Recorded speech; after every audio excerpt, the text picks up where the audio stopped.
አዶንዬ በጣም ነው ደስ ያለኝ ስለመጣ አክብረኸኝ እግዚአብሔርን በጣም ነው የማመሰግነው ወንድሜና እንዴት ነበር ኤክስፒሪየንስ ሳታሽ እውነቱን የተገረምኩት ባንቺ አክቲንግ ነው ማርያምን 100% ተላብሰሽዋል እና በጣም ነው ደስ የሚለው በጣም ያስቃል ደግሞ ያሳዝናል ሁሉም የተቀላቀለበት ነው በቃ በጣም ማርያምን አይ በጣም ነው የወደድኩት ሁሉም እንዳጠቃላይ ያ ቀይረሽዋል ባይ የሙቪ ኢንዱስትሪ አሁን ያመጣሽው ነው የበለጠ እንዳይሽ ሰልፉ የሁሉ ሰው እኔ ባይጆት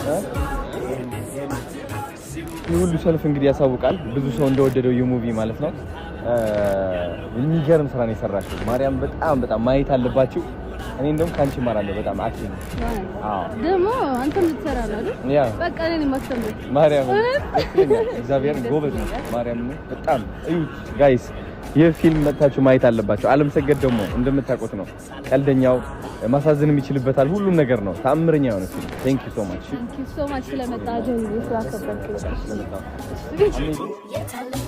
እኔ የምመክር ነገር ምንድነው ሶሻል ሚዲያ የደፋሮች ቦታ ነው ደፋር ማለት ግን እንዲሁ ዝም ብሎ በቃ በደፈናው የሚሄድ ሰው ሳይሆን ሪስክ የሚወስድ ሰው ማለት ነው ሪስክ ሲወስድ ደግሞ ካልኩሌት አድርጎ ምንድነው ካልኩሌት የሚያደርገው ኦፖርቹኒቲ እዚህ ጋር አለ እዚህ ጋር ቻሌንጅ አለ ማለትም የምታገኘው ጥቅም እዚህ ጋር አለ ከዛ እዚህ ጋር ደግሞ መሰናክል የሚሆን ነገር አለ ሶ ያንን ጥቅሙና ጉዳቱ እንዴት ነው ብሎ ካልኩሌት አድርጎ ሪስክ የሚወስድ ደፋር ሰው ነው ሶሻል ሚዲያ ላይ በደንብ ሊቀጥል የሚችለው አንተ ጋር አሁን የመጣው ኦፖርቹኒቲ ትልቅ ነው በጣም ምክንያቱም አንደኛ ያው አንዳንዴ ፈጣሪም ምን እንደሚያስብል አጣቀም ገብቷል ስትፈጠር የሆነ ውጭ ሀገር ያለ አሾ ስፒድ የሚመስል ሰውዬ እንድትመስል አድርጎ የፈጠረ ያለ ምክንያት አይደለም ስለዚህ ዝም ብሎ የምሬን እኮ ነው ሶ ሶሻል ሚዲያ ላይ ምንድነው ደፋር መሆን አለብህ ማለትም ሪስክ መውሰድ አለብህ ሪስክ ስትወስድ ግን ካልኩሌት አድርገህ ደፈር ብለህ እስከሰራ ድረስ ሶሻል ሚዲያ ላይ ሰክሰስፉል የማትሆንበት ምንም ምክንያት የለም ስለዚህ ላሳይ ቤቱን የተወሰነ ይሄ አሁን ቪዲዮ ምናምን እንሰራበት ስቱዲዮ ነው ስለዚህ ምናልባት አንተ ወደፊት ስቱዲዮ ላይ መስራት ፕላን ካለ እዚህ ጋር በነፃ እንደፈለከው እንድትቀርጽ እንፈቅድልሃለን ከዛ በተጨማሪ ደግሞ እዚህ ጋር እንደምታየው ሶሻል ሚዲያን በሚመለከት ትምህርት እንሰጣለን ማለት ነው ለተለያዩ ሰዎች ይሄኛው ይሄ የምታየው ክፍል አሁን ቪዲዮ ኤዲቲንግ የምናስተምርበት ክፍል ነው እዚህ ጋር የተለያዩ ወጣቶች መጥተው ስለ ቪዲዮ ኤዲቲንግ ምናምን ይማራሉ ማለት ነው ባይ ዘ ዌይ እንዳንተ እንዳልኩ አይሾ ስፒድን እንዳንተ የሚመስል ሰው የለም ስለዚህ አንተ አይሾ ትክክለኛው እንደሙስሊም ለማንኛውም ማለት ነው አይሾ ስፒድ ራሱን የቻለ የሆነ ግለሰብ ነው አንተ ደግሞ ራስን የቻልክ የሆነ ግለሰብ ነው አሁን ይሄ ነገር ተገጣጠመ እንጂ ሁለታችሁም ውስጥ ራሳችሁ የራሳችሁ ኢነርጂ እና የራሳችሁ ካራክተር አለ ስለዚህ እሱን መሆን ሳይጠበቅብህ ራሱ ሰክሰስፉል መሆን ትችላለህ ባይዘው ነገር ግን እንደዚህ አይነት ኦፖርቹኒቲዎች ሲመጡ ደግሞ መጠቀም እንደ ወጣት ግዴታ ስለሆነ አንዴ ቦግ ብለህ ወጥተህ እንደማጠፋ ተስፋ አደርጋለሁ በደንብ እንደምሳሌ እንቀጥልበታለን እሺ አባቴ በርታ እንዴት ነህ ወዳጄ እልፍ ስታገለግለን ኖረ የአንድ ሳምንት ወሬ አድርገን ሳንዘነጋ አንቀርም ወረተኛም አይደለን ሰው ባሰመረልን የምንጓዝ ሰሞነኞች የኛ ሳያልቅም ይቅር ደህና ነህ ወይ አንተ የሐኪሙ እጅ እንዴት ነው ያ ቀጭን መርፌ በተወጋ ቁጥር ፈውስ አለው ወይ የምትወጣው መድኃኒትስ መድኃኒት ብቻ ወይም ፈውስም ሆነልህ አንድ ነገር ትዝ ሲለኝ ተከዘው ጤናህ ባይጎድል ስንት ሰው ይስቅ ነበር ስንት ራብተኛ ይመገብ ነበር ስንት ርቃን ይለብስ ነበር ስንት ጎጆ ይቀለስ ነበር እኔም አንድ ወቅት ሁሉም ይጸልይልህ እንደነበር ትዝ ይለኛል ተሰማ ወይ ጸሎቱ ወረደ ወይ ምህረቱ የፊት ፈገግታ ሳይሆን የውስጥ ፈገግታ እንዴት ነው ጤንነቱ አንተ እግዚአብሔር መልእክተኛ ለጤናህ መልእክተኛ ተላከልህ ወይ እኛን አፍቀህናል አንተስ አልናፈቅንህም በመጨረሻም አንድ ልልህ የምፈልገው ጥብቅ ምኞት አለኝ ተሽሎ ስትመለስ አደራህን መጀመሪያ አንተ ልበስ የጠበቀው ህመምህ ከሰውነትህ ሲላላ አደራህን መጀመሪያ አንተ ብላ ምክንያቱም ሁሌ እንደምልህ በመኖርህ የሚኖሩ አሉና ራስህን ጠብቅ ራስህን አትርሳ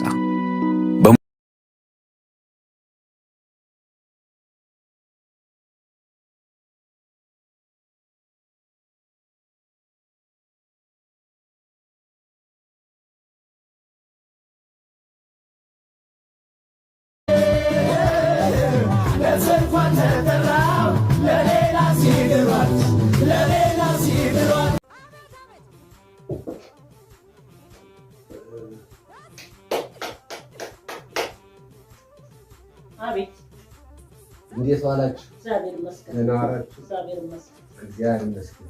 ምን ይጣ እንደው የሚበላ ካለ አለ? ምን አላችሁ? ሽሮ አለ፣ ቀይ ወጥም አለ። አረ አዎ፣ ቀይ ወጡን ቀይ ወጥ ይምጣ። አዎ ይምጣ። አንድ ነው? አዎ አንድ ቀይ ወጥ ስንት ነው? 10 ብር። 10 ብር። አዎ ይሁን አምጪ።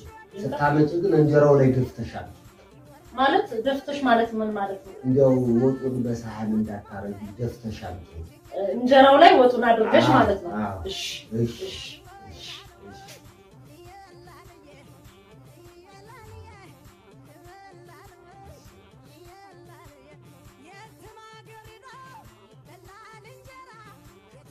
ይሄው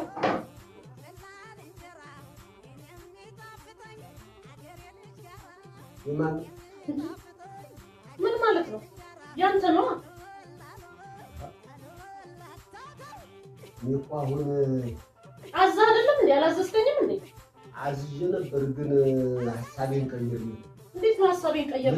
ፈልግ አዘዝክ በኋላ ምን ብለህ ነው ልትተው የምችለው? ምግብ ቤት ሆኖ ገብተህ ያዘዝከው? እኔ እኮ አሁን ልበላት እያልኩ ሳለ ቀልጥፈሻ መጣች። አዘኸኛል እንዴ? ጫምጫ በላኛል እኮ ደግሞ ወጡን ከላይ ላይ አድርጊ እኮ ነው ያልከኝ እኮ። ታዲያ አሁን አልበላም ካልኩኝ ማን ያስገድደኛል? እንዴ አዘህ ማን ይለቅሃል? የሚለቅስ ሰው አለ እንዴ? አዘህ ዝም ብለህ ትወጣለህ እንዴ? ሆና ከትንሽ ሰው ስትባሉ ስንዴ አሁን እኮ አልበላም አልኩኝ። በቃ አትልም አትችልማ። ወጥ አስደርገሃል አስቀርበሃል። ማን ይለቅሃል? ቀልድ ነው እንዴ? እሺ ግዴ ብላው። እሺ አንተ ብሩን ደግሞ ስንት ነው? አንተ ያማህል እንዴ? ምን አይነት ሰው ነህ? 10 ብር ብለኸኝ እኮ 10 ብር ብዬህ እኮ እሺ አምጪ ብለኸኛል እኮ። እንደገና እንዴት ዋጋ ትጠይቀኛለህ? 10 ብር? አዎ 10 ብር ነው። አንተ እንደውም 10 ብር ነው። 9 ልብላው? 9 ምግብ ካስቀረብክ በኋላ ነው እንዴ አንተ የምትከራከረው? 9 ልብላው አልኩሽ። ምን አይነቱ ነው በእናታችሁ? እንደው ምን አይነት ነው ደግሞ? ለነገሩ ወጥ አስደርገህ ዝም ብዬ አላነሳው። ብላ እሺ ብላ። 9 ብር ቁጭ ታደርጋለህ። እሺ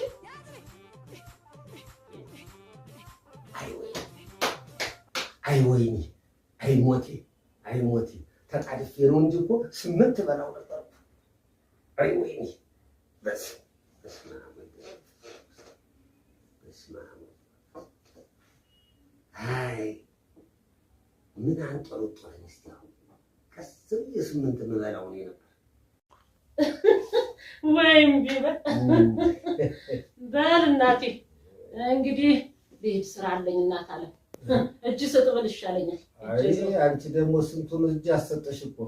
ይሄው ተሰብሮ ይመጣልሻል እጅ ሰጥያለሽ ትፈውሽዋለሽ። አይ እጁ የተሰበረውን ያንተ ሚስት እኮ ታውቀኛለህ። ስብር ያለውን አጥንት ግጥም እያሉ እጅ ሰጥ ነው ዋናው እጅ መስጠት። ይኸውልሽ አሁን እያዩሽ ነው። እሺ ታዲያ ተስፋት ላይ ሰላም በይ። እሺ ሰላም በይ። እንዴት አላችሁ? እንደምን ናችሁ? እንግዲህ በየሳምንቱ ምን የመሰለ ቆንጆ ስራ ይዘን እንመጣለን። ከእናንተ የሚጠበቀው ምንድነው? ወጋ ነቀል ማድረግ ብቻ ነው። አንቺ ነገር እኔንም እኮ ፋር አደረግሽ። አዎ እንዲያውም ልጄ ሲል ሰምቻለሁ። ሸርም አለ ላይክም አለ። እንግዲህ መተናነጣችሁ ወዳችሁ ግቡ፣ ወዳችሁ ግቡ። ሰው እያየን እኮ ኧረ ማት ሰው ነው። ዓለም ሙሉ እኮ ነው የሚያየው። ዓለም ሙሉ? አዎ ዓለም ሁሉ። ዓለም መጥቶ እኛ ቤት እኛ ደጃፍ ላይ ቆሞ እያየን። አንቺ እየታየሽ ነው። ቀስ በይ እስኪ። አንቺ እየታሳቀኝ እንጂ እንዴት ነው ነገሩ? እየታየን ነው። ማን ነው የምልህ? በምንድን ነው? እየታየን ነው። ሰው ሁሉ እያየን እኮ ነው። በምንድን ነው የሚያየው? በምንድን ነው? በዚህ በባል ነው ስሙ። በቴሌቪዥን በቴሌቪዥን አይደለም። አንቺ ፋራ ፈርፋራ። አንተ ደግሞ አሁን አዲስ ቴክኖሎጂ መጥቷል እኮ ነው የምልሽ። አትቅበጥበጭ። ምንድን ነው ነገርኛ? ይኸው ዋናይ ሱራፊል ተካባላለሁ። መቶ ደስታ ፍለጋ ከሚለው የጽጌረዳ ኃይሉ መጽሐፍ አጫጭር ልቦለዶች ላይ የተወሰነች ገጽ አነብላችኋለሁ። አመሰግናለሁ። ስለመብርሃን ስለ ጭንቃማ ላጇ እንዲህ እንዳሉ 6 ሰዓት ሆነ። በበራፋቸው እንደ ሌላው ቀን የሚመላለስ አልነበረም። 5 ሳንቲም ሳያገኙ ወደ ቤታቸው ተመለሱ። የሚበሉት አልጠፋም። ከትናንት ወዲያና ትናንት የተገኘ ምግብ አለ። ሳንቲም ግን ቤሳ ቤስቲን የላቸውም። ምሳቸውን በልተው ደግሞ በራፋቸው ላይ ወጡ። ስለመብርሃን 10 ሰዓት ሆነ። ሆዳቸውን ገልጠው ማከክ ጀመሩ። አድጎ በተቆለመመ ጥፍራቸው ያከኩት ሆዳቸው ሊጥ የፈሰሰበት አስፋልት መሰለ። ትንሽ ሰዓት ቀርቷቸዋል። ፉርኖ ዳቦ ለመግዛት የሚያስችላቸውን ሳንቲም ለማግኘት ግን አልቻሉም። የትም ሄደው ጠግበው ቢበሉ ማምሻው ላይ አንድ ፉርኖ ዳቦ ገዝተው ካልበሉ ሆዳቸው ባዶ የሆነ ይመስላቸዋል። ረሃብ ይጠናባቸዋል። 10 ሳንቲም 10 ሰዓት ላይ አገኙ። 10 ሳንቲም ቀርቷቸዋል። ለወትሮው በዚህ ሰዓት ብዙ ፍራንክ ያገኛሉ። መንደርተኛው ይወዳቸዋል፣ በተለይ ወጣቶቹ። አመሻሽ ሲጀምር ነው ቀስ እያሉ ወደ ዳቦ መሸጫው የሚሄዱት። ዳቦ ሻጮቹ ለምደዋቸዋል። አንድ ፉርኖ መጡ ይሏቸዋል። አሮጊቷ የለመዱት ሰዓት ሲያልፍባቸው ሆዳቸውን ይሞረሞራቸው ጀመር። ትናንትን ናፈቁ። አንዳች የሚያህል ዳቦ በ5 ሳንቲም ከጥቂት ዓመታት በፊት በ10 ሳንቲም በልተዋል። ያኔ የምጣፍጠዋን ትንሽዬ ፉርኖ በአቅራቢያቸው ከሚገኘው ኬክ ቤት በ5 ሳንቲም ገዝተው እየጣፈጣቸው በልተዋል። ዘመነ ደግ። ስለመብርሃን 12 ሰዓት ሆነባቸው። እንደ ሕፃን ልጅ ሆዳቸው ሲጮህ ተሰማቸው። 10 ሳንቲሟን በደቀቁ እጆቻቸው እያቀባበሉ ተጫወቱበት። ለዓይን ማያዝ ሲጀምር ከተቀመጡበት ተነሱ። የዳቦ ቤቱን ወጣቶች ነገ 10 ሳንቲም አመጣለሁ ብለው ሊወስዱ 2 እርምጃ እንደተራመዱ አንድ ትልቅ ሰው 5 ሳንቲም ሰጥቷቸው አለፈ። አይ እውራ ሞራ የምትቀልብ እያለህ ጾሜን አላድር አሉ ድምፅ አውጥተው በቤታቸው ምንም የሚቀመስ እንደሌለ ሁሉ። ዳቦ ቤት በር ላይ ሊደርሱ ሲሉ አንዲት ሴት 5 ሳንቲም ስትሰጣቸው የዕለት እንጀራዬን የማትነሳይ ተመስገን ተመስገን አሉና ቦረቁ። በጨርቅ ተደግፋ የታሰረች መነጽራቸውን ከፍ ከፍ እያደረጉ እንደ መጨፈር ቃጣቸው። ፉርኖ በ10 ሳንቲም ዱቤ ያለማምጣታቸው አስደሰታቸው። ወደ ውስጥ ሲዘልቁ ከሳቸው በቀር ማንም ገዢ አልነበረም። አንድ ፉርኖ መጡ፣ አንድ ፉርኖ መጡ አለች ቀይዋ ዳቦ ነጋዴ። ኮመስታሬ አሏቸው በባዶ ድዳቸው ፈገግ እያሉ። ቤኔ ቤኔ አሏቸው እየሳቁ። ጣሊያን ቤት ሰራ ነበር ይላሉ። አሮጊቷም ሆኑ ልጆቹ ቤኔ ቤኔም ኮሜስታሬም ምን ማለት እንደሆነ አያውቁም። እሳቸውም እነሱም ይላሉ። አሮጊቷ ወደ ባንኮኒው ጠጋሉና ድፍን 10 ሳንቲምና 2 5 ሳንቲሞች በኩራት አስቀምጠው ተሎ በይ በሽቷል፣ አንድ ፉርኖ አሉ። አንድ ፉርኖ እኮ 30 ሳንቲም ሆኗል አለቻቸው። ምነው ማታ በ20 ሳንቲም በልቼ አሉ። ሆዳቸው ይበልጡኑ ጮኸ። 20 ሳንቲም ለማግኘት 12 ሰዓት ተቀምጠዋል። አይማማ በትናንት በሬ ማን ያረሳል? ትናንትማ ትናንት አለቀ። ጠዋት ነው 30 የሆነው። እንዳልሞላለሁት ደግሞ ምንም የለኝም አለች ቀይዋ ዳቦ ሻጭ። የመሞቻቸው ቀን እንደተነገራቸው ሁሉ ደነገጡ። ክፉ ቀን ድንገት ይመጣል አሉ በሆዳቸው። በ20 ሳንቲም ትኩስ ፉርኖ የበሉባት ትናንት ይበልጥ ናፈቀቻቸው። ረሃባቸው ጸና። እሺ ነገ እመጣለሁ በጠዋት አሉ። አንድ ፉርኖ። ስለ ነገ ማን ያውቃል? አይ ማማ ስለ ነገ ማን ያውቃል ብለው ነው አለች ልጅቱ።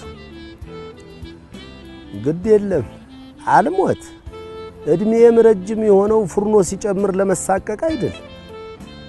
የሞጨሞጭ አይኖቻቸውን አሹ። የዳቦ ሱስ ያናወዛቸው ምስኪን ደፉን ቀስ እያሉ እየወጡ